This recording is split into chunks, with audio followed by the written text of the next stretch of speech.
Okay, hello everybody. Welcome to an introduction to Naxi language and the Dongba script. This is the first lesson in a short course. It will be all about the Naxi language and its Dongba pictographic script. And the course is sponsored by the Faculty of Arts at the Chinese University of Hong Kong. Who am I? Why am I talking to you today? My name is Duncan Poupard. I am an associate professor in translation at CUHK, the Chinese University of Hong Kong. I am primarily responsible for the YouTube channel that you might well be aware of, Don Nasi Dongba Scripts. On this channel, we produce, not very often, but we do produce a few videos that introduce this interesting script and its language. I obviously, as an academic, I write papers and I have academic books, none of which are particularly interesting, although I do have a translation of a Nazi story coming out later this year. I am joined on this course by my colleague, He Ting. He Ting is native Nazi, so she will be giving you the most accurate pronunciations, much more accurate than myself, of the Nazi language. She teaches at Lijiang Teachers College, and she has some experience. She's very good at English. She has an MA in translation and interpreting, and also she's just started a PhD course at East China Normal University. So would you mind just saying hello, He Ting? Hello, everyone. Very glad to have this chance to share Naxi language and culture with you, and I hope you will enjoy our lessons. Great. So, in case you want to know, Lijiang is in China. Whereabouts in China? It's in Yunnan province. So, Yunnan province is southwest China, but Lijiang is up to the northwest of Yunnan province. So, quite close to the Tibetan areas, very high altitude. And it's known for a few things. One of the things is its very stunning mountain scenery, and this is the Jade Dragon Snow Mountain, which you can see from the view from the Black Dragon Pool Park, one of the most beautiful views, I think, in China, actually, and primarily known for its UNESCO World Heritage Old Town. But the reason why we are all here today, of course, is another reason why Lijiang is famous, and the Nazi people in particular, is its script. And you can see on signage in Lijiang that you have Chinese and English, and also these little symbols. These are the Nazi Dongba scripts. And this course is all about helping you to read some of this and to speak some Nazi as well. Now, the situation in Lijiang on the ground, when it comes to scripts, is a little bit complicated because most people, because it's part of China, most people speak Chinese, and of course they will use therefore Chinese script. So the most common script you will see in Lijiang is actually Chinese script. And we can, when we're talking about Chinese script, we use what is called pinyin. This is the phonetics, the romanization of the language. So the two Chinese characters here are read Na, Si, and that is the name of the minority people who live in Lijiang. Of course, there is all Nazi people have their own language, and we can transcribe their own language using Naxi pinyin, and it's very similar to Chinese Hanyu pinyin. We just add in this Q, and we'll talk about a little bit about the writing Naxi pinyin a little bit later. Joseph Rock was an academic, also a botanist and an explorer, and he brought the Naxi to the world's attention in the 1920s, 1930s, writing a lot of articles for the National Geographic magazine. And this was before we had Naxi pinyin, and he created his own system. So he wrote Naxi like this, as you can see here. Slightly not particularly intuitive. It looks like it's supposed to be read ki, na ki. So that's why some people call them the na ki. But this ki is supposed to be read as si. So na si can also be written using a pictograph, or in this case, a logograph, which is a person with it's this sheaf of rice coming out of their head. And na in Na, so I'll talk about this character later. Na means black. The black is represented by the colored in black head, and Si is rice, or and also can mean person. So the rice here does not mean the person has rice on their head. It actually is supposed to be phonetic, just telling you that we have na and si.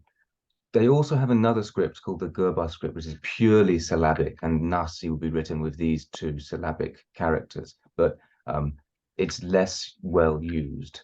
Okay, so we're focusing in our short course on the Naxi language and the Dongbas script. But this is just a table showing you the different kinds of scripts that are used and how complex the situation is. So we will be focusing on these two ones in this course.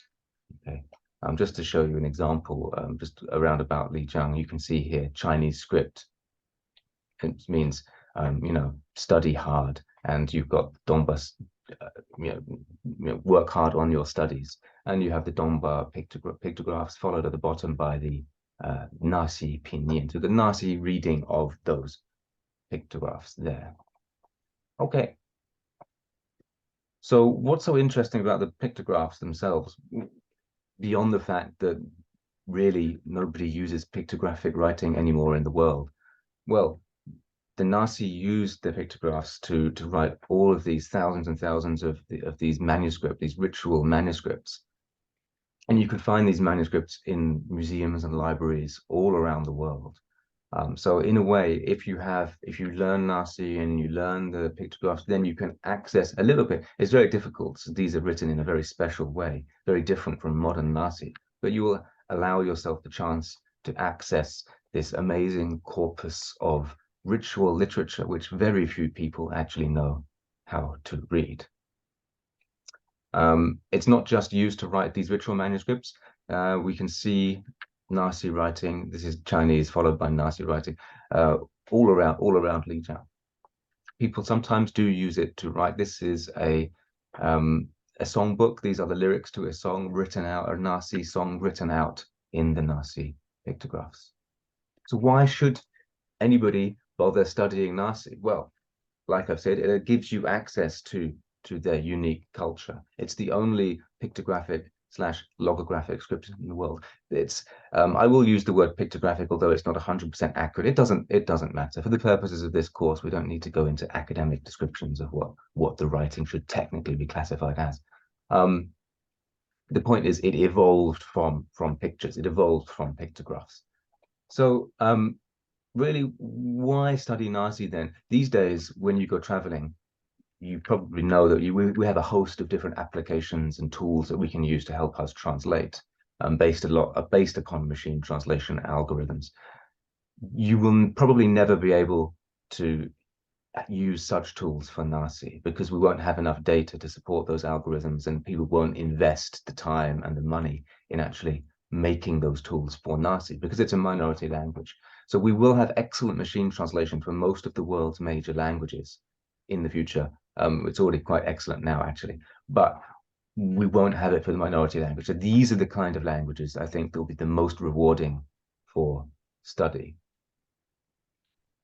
And you can access the Naxi ritual literature from a number of places online. They have online, open access, digitized repositories of these Naxi ritual text. The most famous, perhaps, is at Harvard Library, and there's a link here in case you want to have a look at these manuscripts yourself.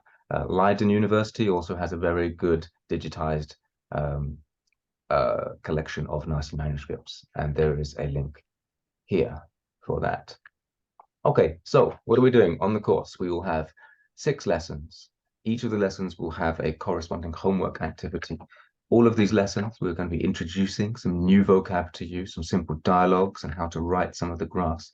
And I will show you some examples of the script in Lijiang.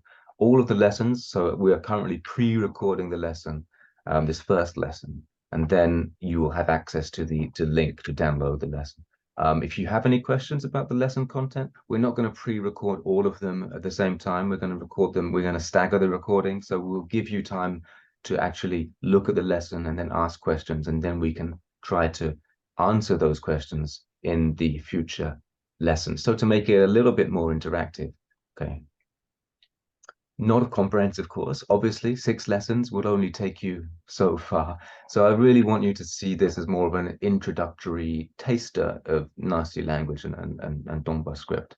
It will equip you if you follow along with the lessons and you do the homework activities. You will get some, obviously you'll get knowledge, but you also get some skills. So the skill will be survival Naxi, which means if you ever travel to Lijiang, you will be able to use some basic phrases and to read some basic signs. So it will kind of help you to have a kind of in-depth cultural tourism experience if you did ever travel to Lijiang. And beyond that, if you don't travel to Lijiang, like I said, if you recognize some of these graphs, you'll be able to look at some of these Naxi manuscripts, which you can find in pretty much every country around the globe, actually. Okay, as this is a free course and it's only very short, there will be no assessment, so there's no pressure on you. However, we do encourage you to do the homework activities after each lesson, and you will get individualized feedback from both myself and from Heting about that homework. So it is, I think, worth your while to try to do the homework. If you complete all of the homework activities, you will get a beautiful handmade decorative Dongba script souvenir posted to your home address, just to mark the fact, to commemorate the fact that you completed this short course. And of course, that will be free of charge as well. This is, as I said, sponsored by the Chinese University of Hong Kong.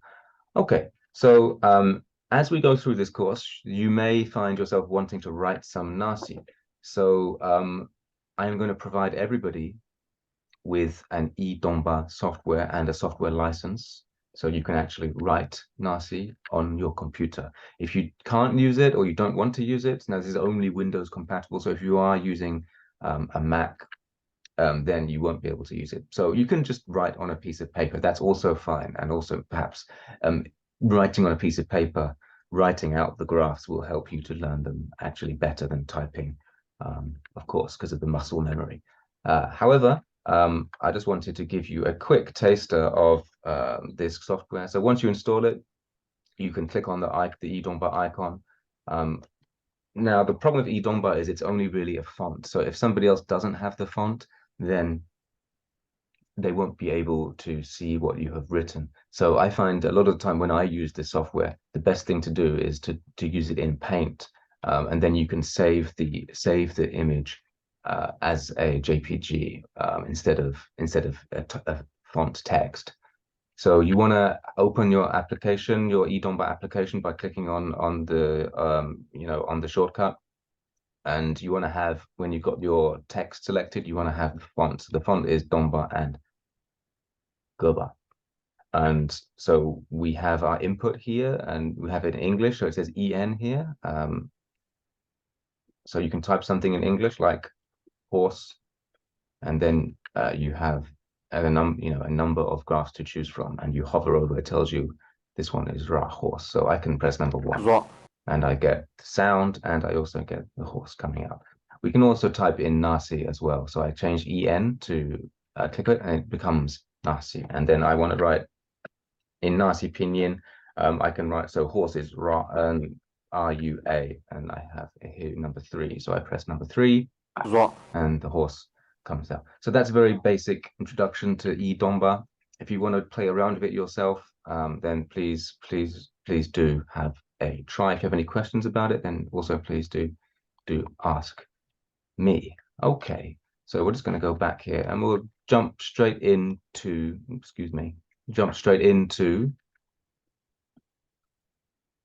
Naxi language and the 4 tones. Okay, Heting, over to you. Okay, so in Naxi language, there are 4 tones, namely the even, the high, the falling, the low rising. So the first one, let's have a look at the first one. So the first word is lo in Naxi language, meaning tiger.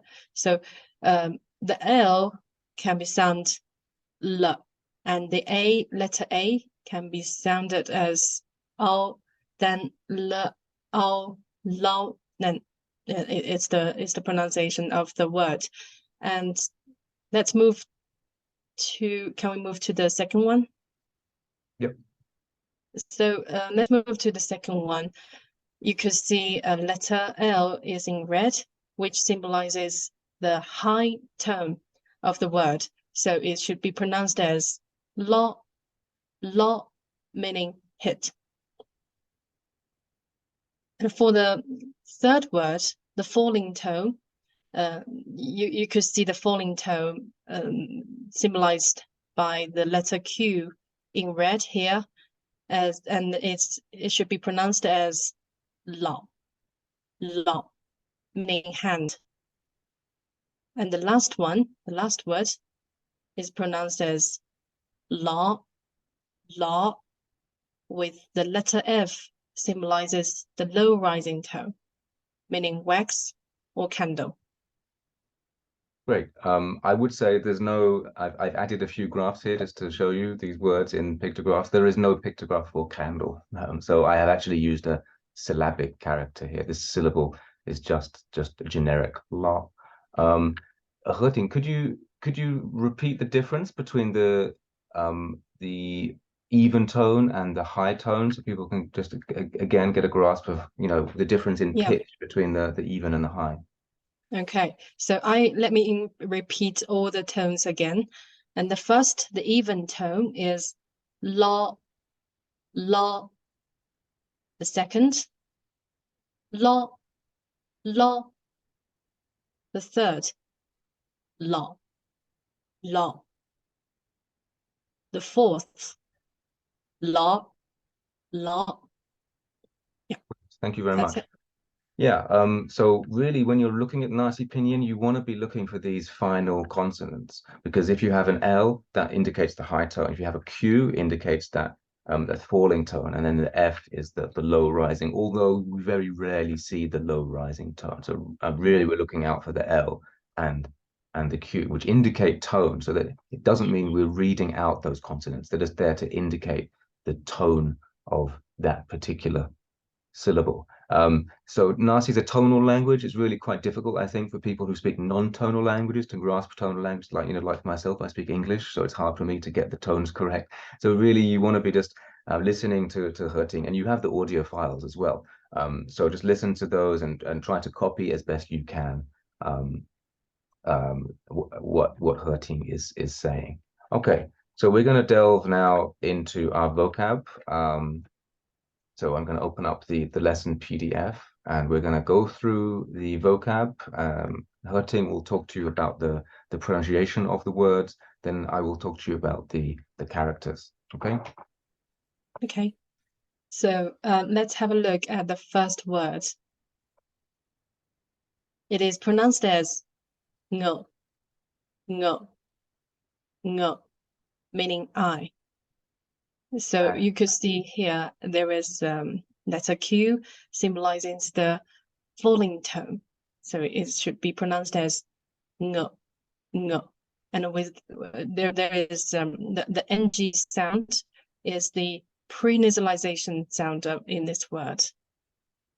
Yeah, and it's quite tricky to get the pre-nasalization right. But once again, just try to copy what Herting is saying. In terms of the graph, we have a stick figure, and the stick figure is pointing to themselves, indicating I.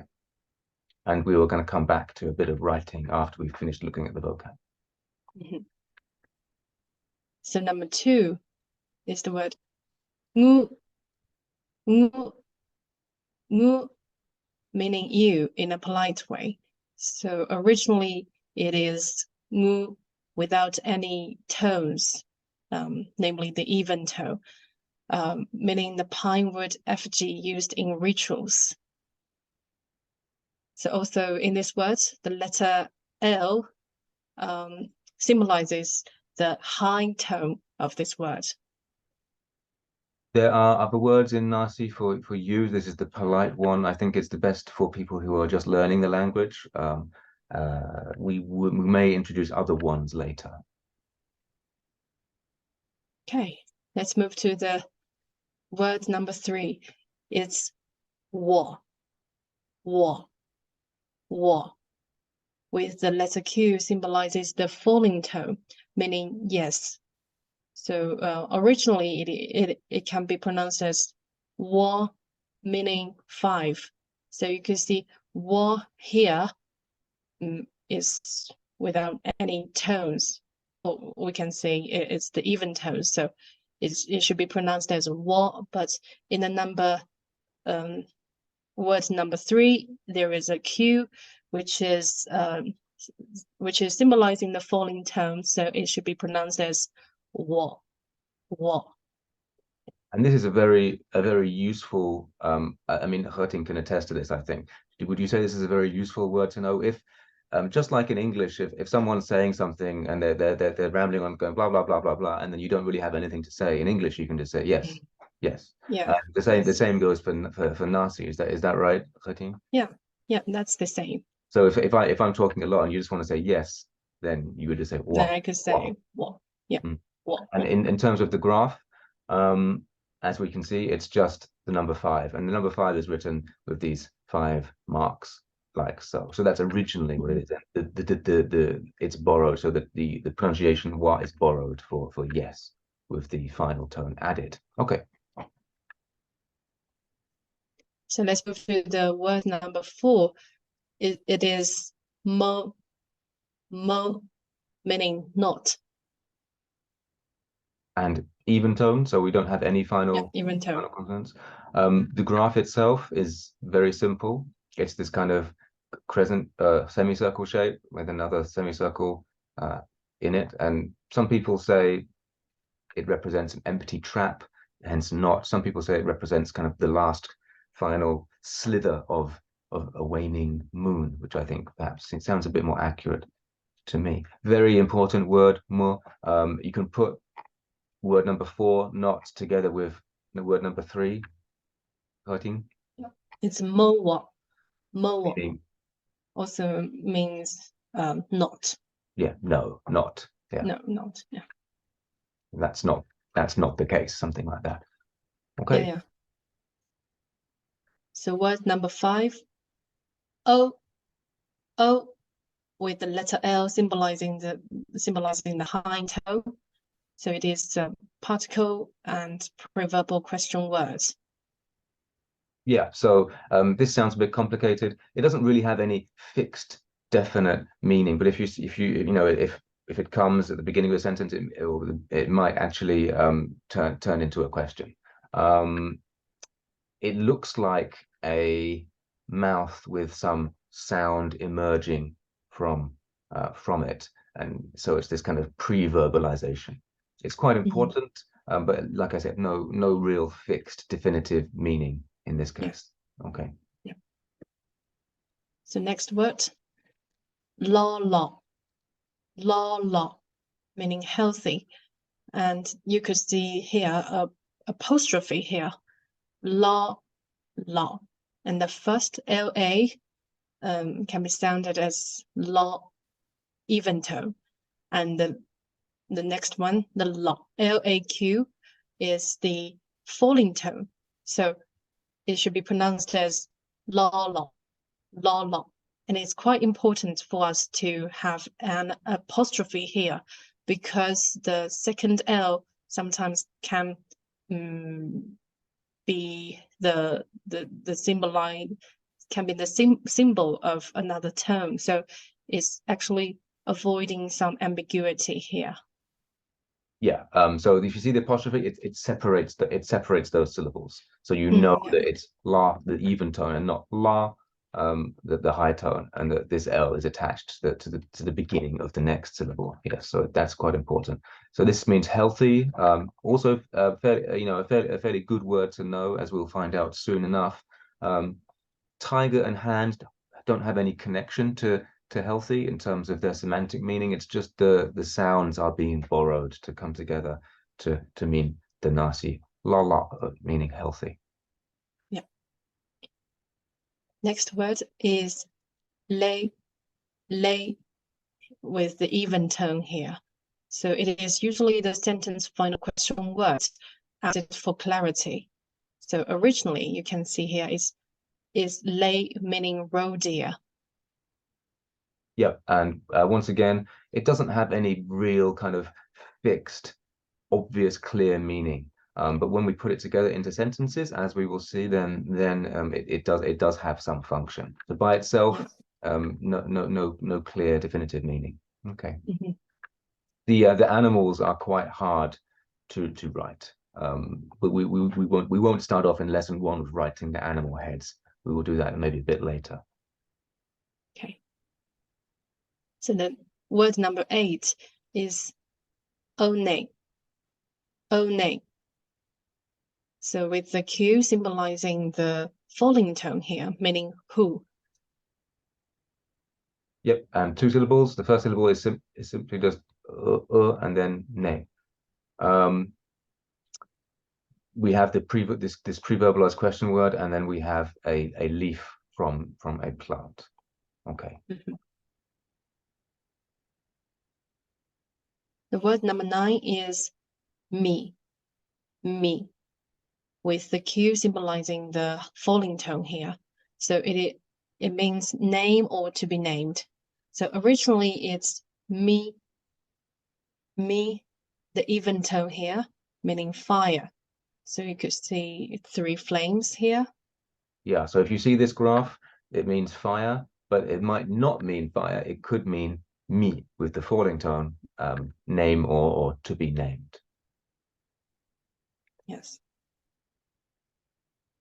So the next word is Naxi, meaning Naxi. And yeah. Na here means black, as you said just now, and Xi means person here. So the Q, letter Q, is the symbol of falling tone here. So it should be pronounced as Naxi. Great, and I've already explained this at the beginning. So black plus person, and the phonetics for person represented by this rice on top of the head. Okay, another stick figure for number 11. Yeah, it's 歌止.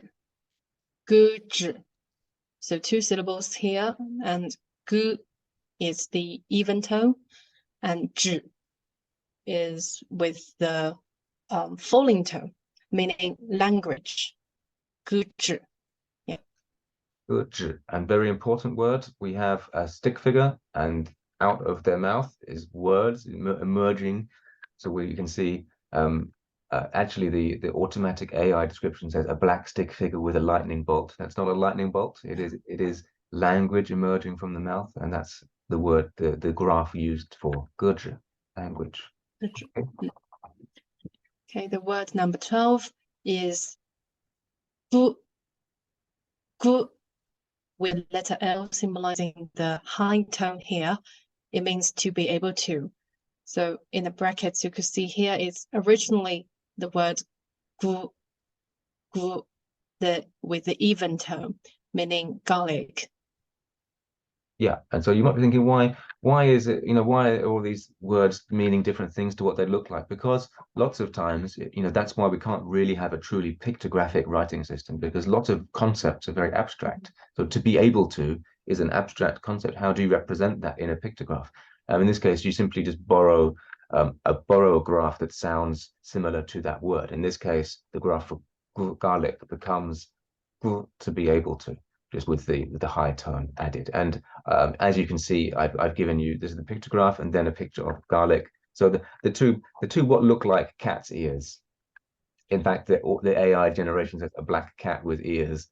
Those are not cat's ears. Those are garlic cloves. Yeah. Okay. So next word is so, but we have different accents. So for me, it's more common to say sir. So or sir, both are okay, I think. So it means study. So in this word, the letter Q is the symbol of falling tone here. So it's so. So it's originally an old style weighing scale. You can see in the picture. Yep. So as we can see, this sort of the scale and the weights go on the other side. So this is the scale, the triangle, and then weights would be placed on the other side. Okay. Number 14 is near, with the letter Q symbolizing the falling tone. It's the final particle indicating continuous action. So originally it's nu, meaning livestock. Yeah, so livestock, in this case, probably a male sheep with horns. Again, it's a grammatical particle. We don't need to worry too much about these grammatical particles. Yeah, but it's here because it's included in one of our dialogue sentences. Our last one. Last one is 甲标美, meaning great and awesome. So it's very common actually to use in Naxi language. So it's kind of like a compliment for me. Yeah, 甲标美. We can see two low rising tones here. I think. Yes, so there were the letter F is the low rising tone symbol, and the first one is pronounced as 甲. So without the letter F, I think it should be pronounced as 甲. So with the letter F added, so it's 甲. Bu is with the even tone, and also may, and let's add another F here, so it should be may. So it's 甲标美. And it just means something like, it's an exclamation of really good, great, awesome. It's very common to hear. The graphs in this case are all borrowed, loan graphs, so they're not pictographic. Yeah. So I don't have to worry about them. In this case, jia is more like a neck. Biu is to separate two things separate, and then mei is kind of a very crude depiction of female sexual organs. But once again, these are all just borrowed. Okay, so those are all the words that we will be talking about today. I wanted to do a little bit of writing practice, so I'm not using my tablet. So I'm just going to do a little bit. You can see the stroke order here in the PDF. Okay.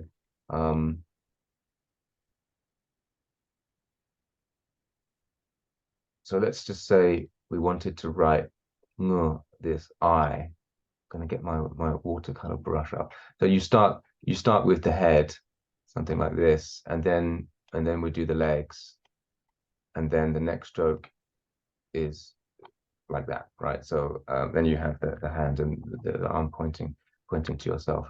So that is how we would write this one. Okay. Not is very easy. Okay. So we in this case the orientation, you can see that in the Idongba input, the orientation is facing down. From this textbook, which I've borrowed this writing from, it's facing in the other way. It really doesn't matter actually, right? So we can write it like that. We can write it like this. You can write it anywhere like that, anywhere you like actually, right? As it suggests here in Chinese, it says it can also be written like this or like that. Okay. Me or me, so me fire or me to be named. You start with a base like so, and then you've got the flames. Yeah, something like that. I'm using my mouse, so these are not particularly good looking characters, but you get the idea. Okay. Naxi, so Naxi person, slightly more complicated, slightly more complex. We start as always with the head. We'll fill the head in black like so, and then we'll do our legs. Then here we have our arms, and then we have on the head this rice. Okay, like so. There you go. I'm quite proud of that. Garlic. very common graph. So we'll start with our sort of the bulb, and then the cloves that look like cat ears, and then just these 3 lines coming down. Very simple graph. And that was it. So those are 5 that I wanted to show you how they are written. And you can practice. So doing it on the computer, this is just for convenience sake. But you know, pen and paper, you're going to probably get a better result. Okay, so let's move into some dialogue. Okay. So let's have a look at the first one. The first sentence is "Oh la la lay, oh la la lay, oh la la lay," meaning how are you? And we can see the which suggests that it's going to be a question. We have la la meaning healthy, and lay the final question word. Mm-hmm. Yep. So let's move to the second one. It's ngu se wa lay, ngu se wa lay, ngu se wa lay, meaning how is it going with you? Yep, and we can see here we start with a U, so the ngu at the start is this U, and then the final question word, and in the middle is kind of it going along, doing. How's it going? What's going on? Yeah. Yep. Also quite a common thing to say. Mm-hmm. So normally we could respond, yeah, I'm fine. So you could say lo lo mo, lo lo mo, lo lo mo, meaning I'm fine, I'm good. Yeah. So once again, it's this, you know, healthy, and then mo is just this kind of mo at the end is more like a sort of a definitive statement. I'm fine, fine. But you'll notice that you don't actually need to add in the I. So there's no the I character. It's just someone say, how are you? Are you good? And you say, fine. Yeah, good.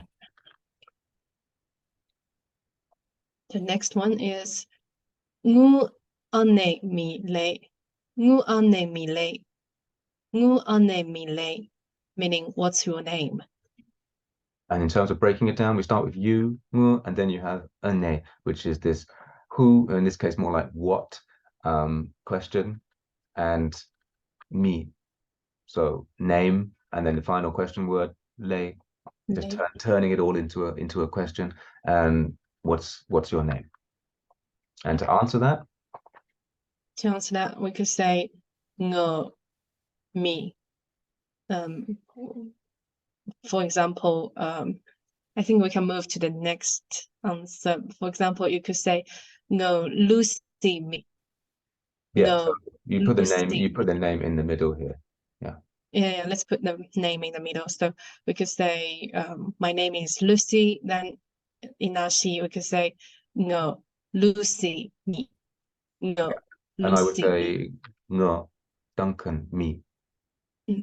So I would say no Hurty me.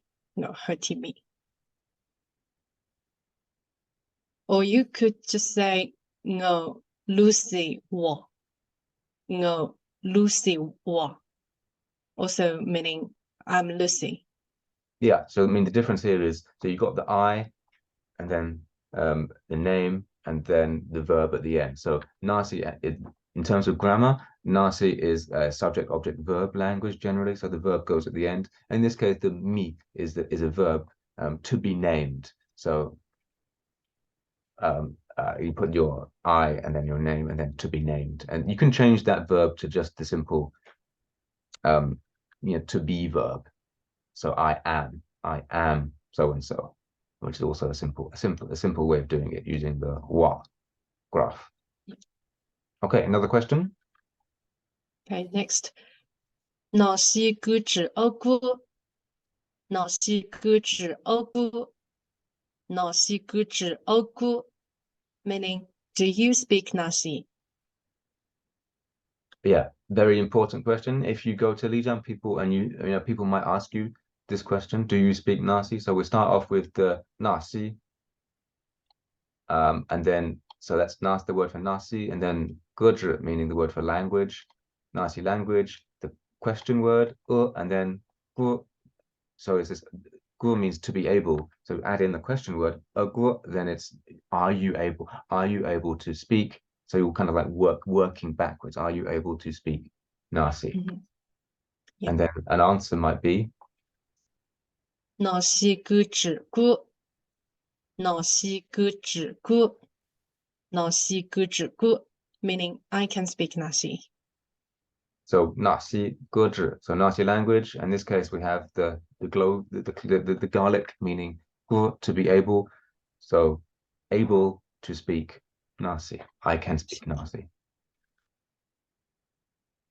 So if you can speak Naxi, then you could also simply say gu zhi gu, meaning can speak. Yeah, so a simpler version of Naxi Guzhi gu would be Guzhi gu, can speak, like 13 just said. Yeah. Or you could say mo gu, meaning I can't. Mo gu, mo gu, mo gu. Mo gu. So this is a good one. I mean, it's one I still use. If you say you can speak Naxi, then people will start speaking to you very quickly in Naxi. So it's probably safer and easier just to say, no, I can't speak Naxi, right? Mo gu.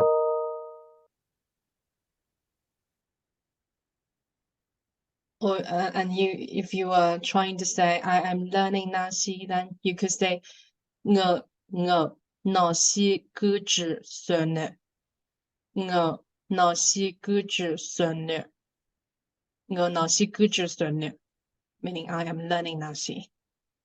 Yeah, so this is the character for I, Naxi Guzhi, Naxi language. So here we have the character for su, which actually previously I've introduced as the scales here. Another way of writing the character for su, meaning to study, is the eyes and a book. But as we will see soon, more often than not, we will see in real life examples, we will see this, the weighing scale. Although you probably think it makes more sense to use this graph for study, right? Eyes looking at a book. But because it's quite complicated, people just tend to use the simpler graph, the phonetic loan graph. And then we have this kind of continuous action grammar word at the end. So that's the present continuous. Am learning, these two, right? Suo ne. Okay. Yep. And another again, we have learning the vocab.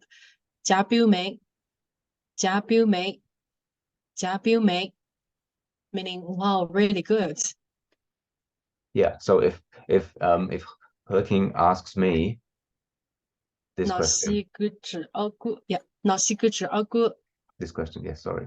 Nasi gudru. I might say something like no nasi gudru so no, and then she could say, 甲表美, 甲表美. yeah. Yeah. So do you speak Nasi? I say I am learning Nasi, and then she would say, wow, really good.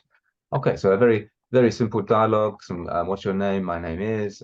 Do you speak Nasi, etc. And don't forget the beginning. The how are you? Okay, we're going to do some homework. Before we get to the homework, I just wanted to show you. Keep pressing the wrong button. My apologies. I wanted to show you this mural. So sign of the week, and I want to show you a mural at Lijiang number 1 school. So if we see here, we have 4 Naxi graphs. 2 of them we have already learned today, but it's actually quite difficult to recognize them because 1, they're quite small on this photo, and 2, they've been colored in and they're written in quite a stylized way. So the first 2, we haven't learned them actually, right?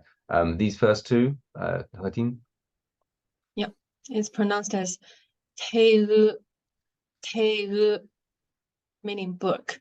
Yeah, and the book is comprised of a flag and this swastika. So those in Europe might be quite averse to this symbol, but this is actually a traditional Buddhist symbol of auspiciousness.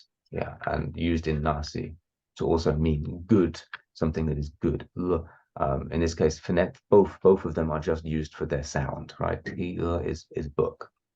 So the next 2 we have already learned. So the first is the weighing scales, and second is the garlic. But the garlic is used in a different way in this case.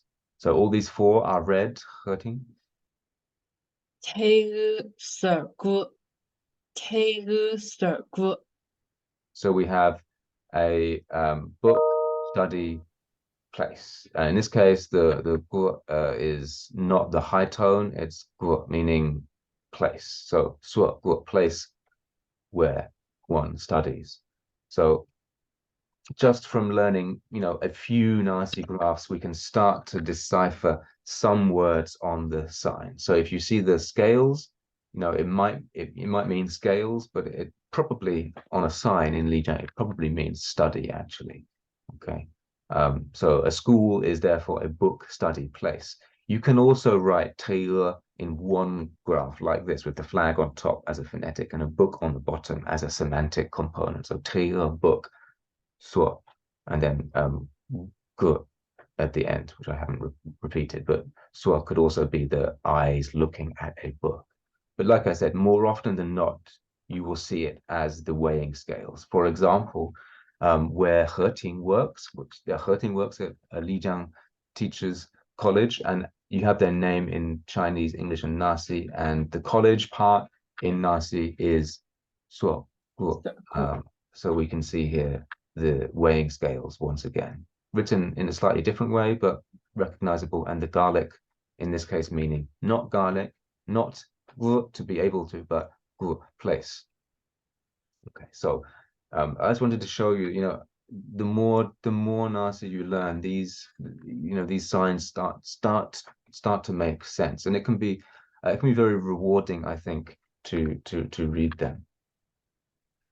You may note now that we've been calling them pictographs. Really, a lot of the Dongba script is not that pictographic. It's mostly phonetic, borrowing graphs for their sound and not for what they actually look like.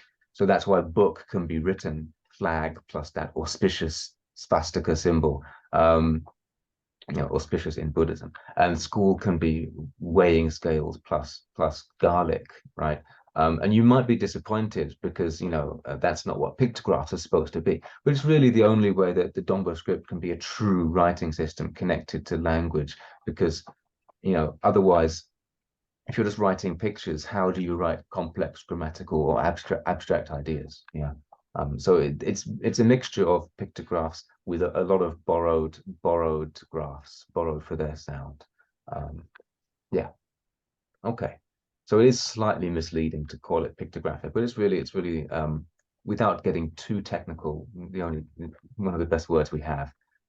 Okay, we've been rambling on for quite some time. Let's get to our homework. So homework is nice and simple. We have two questions. Can you answer the following questions? Gertie will read these questions out. Number one.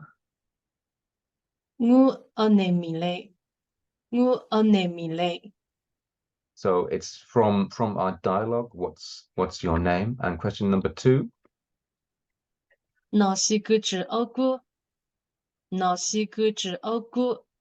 And this is again from our dialogue. So what's your name and do you speak Naxi? So what I would like everybody to do, please, is to record your answers in Naxi, obviously, using a voice recorder. The easiest thing to do it on your phone. And you can get that recording and you can send it to us. But also send us to write that answer out in Naxi Pinyin and also in Dongba script. And you can use eDongba to have a go at trying to use eDongba, the software, or you can just write by hand. It's, eDongba is useful, but in terms of actual learning the graphs, I do think by hand is better. But in terms of usefulness and being able to write things quickly, the eDongba software is very good. So we've got the voice file and the writing. So this is obviously it's the first lesson. No one's expecting good pronunciation at all. Just have a go at copying the sounds that you've heard from Heting, and have a go at writing some of the graphs, and we'll be very happy to receive that homework. Okay, so thank you very much. Heting, did you have anything to add? No, I think that's enough for me. Yeah. Yeah, great. So If you have any questions or any comments, if you think we're introducing too much, or if we're going too slowly, too quickly, or if you want to learn anything in particular, or any questions about any of this content, please just email it to us, and we will try to address the questions or any issues that you may have. Okay, so thank you very much, and we will see you next time. Bye bye. Bye.